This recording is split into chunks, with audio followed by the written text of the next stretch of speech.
Allez, une petite définition, une partie théorique dans l'introduction pour bien comprendre comment fonctionnent les IA.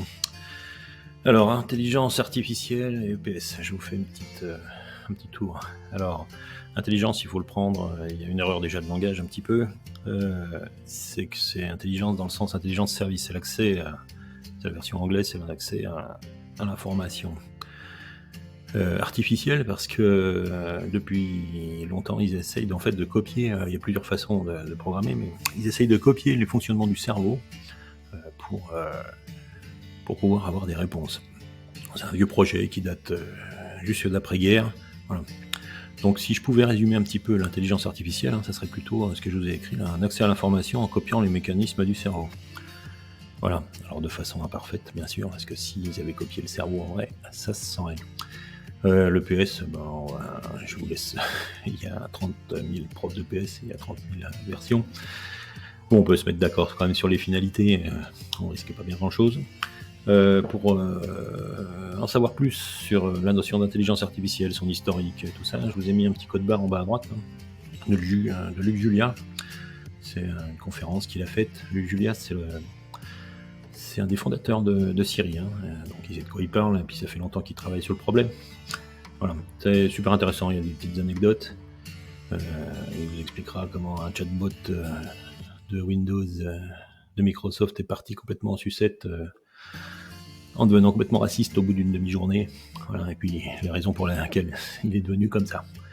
Bon voilà, donc accès à l'information en copiant les mécanismes du cerveau, c'est le côté artificiel, et puis c'est le côté accès à l'information. Voilà, il n'y a pas d'intelligence là-dedans, au sens humain du terme. Alors, comment ça fonctionne ? Alors, c'est des statistiques et puis des données, beaucoup de données, et puis une réponse qu'on lui demande, c'est si je mets un mot, il doit me répondre un autre.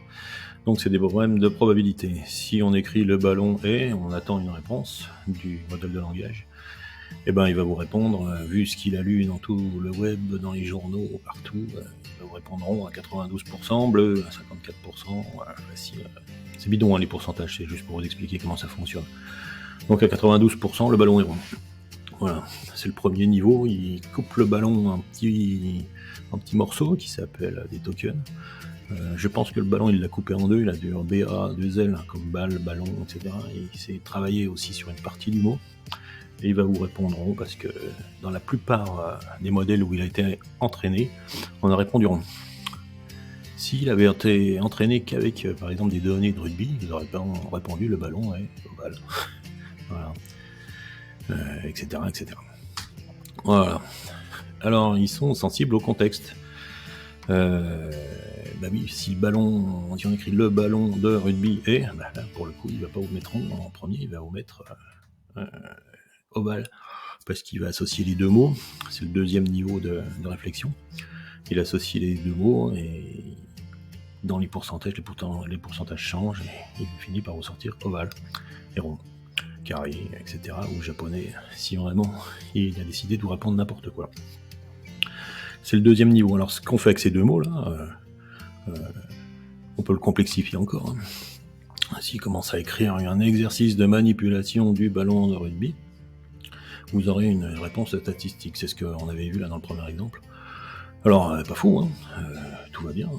Il prédit, il vous met un titre, un objectif, une consigne, une progression, une durée, des bénéfices. Voilà, il vous a fait une réponse statistique qui met l'exercice, manipulation, ballon, rugby. Il a pris ce qu'il savait des exercices, manipulation, etc. Vous avez compris comment ça fonctionne. La réponse est pas fausse, mais on ne sait absolument pas comment il l'a produit, sur quelle base et sur quelle source.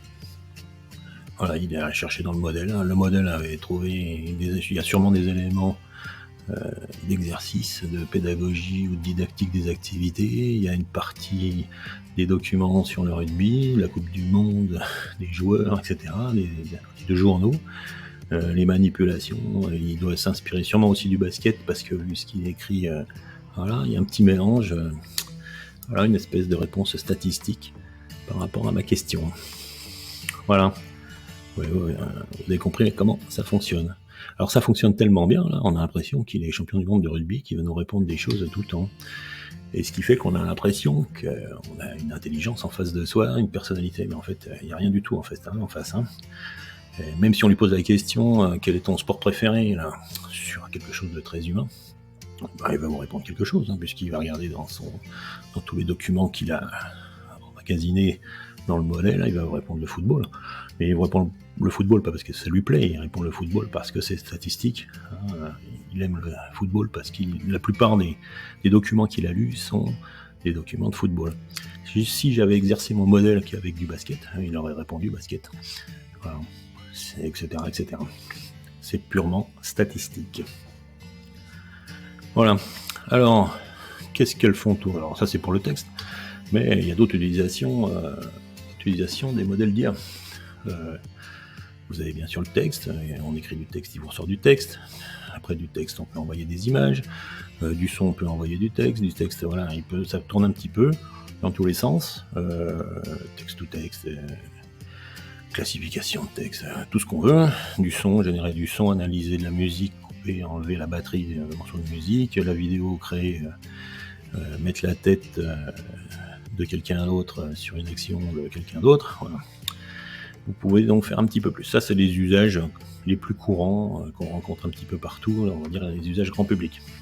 Je vous en ai mis deux autres là qui fonctionnent aussi avec des modèles d'IA. La petite dame là qui marche avec son enfant avec la reconnaissance segmentaire, c'est la même chose. Voilà, on aurait les données qui ont été prises, c'est des déplacements en marchant, en sautant, en courant, en levant les bras, baissant les bras. Voilà, la base de données est différente, et ce qui permet de récupérer en temps réel toute la segmentation. Pareil pour les expressions du visage. Et on a même, dans le même style, le langage sourd-muet, qui est en reconnaissance, qui va vous le transformer d'une analyse vidéo au texte. En dessous, vous avez de la robotisation, pour apprendre à remarcher ou compenser un handicap. Voilà. Alors, il n'y en a pas que 4, vous avez vu, je vous ai pris la référence sur Hugging Face, qui est un espèce de bac à sable de tous les modèles, on va dire comme ça. Il existe plus d'1,2 million de modèles, et ça ne fait qu'augmenter. Le modèle, c'est ce qui permet d'enregistrer et de faire des fonctionnements particuliers. Pour les faire fonctionner, il nous faut des données, et sur ce site, vous trouverez aussi 270 000 bases de données, de texte, de son, tout ce que vous voulez. Géospatial, là, si vous avez regardé un petit peu dans le truc, c'est sur les cartes, bref, de tout, lecture de plans, lecture de tableaux, voilà, tout ce que vous voulez. Donc on a des data qui font des modèles et qui, après des questions, donnent des réponses.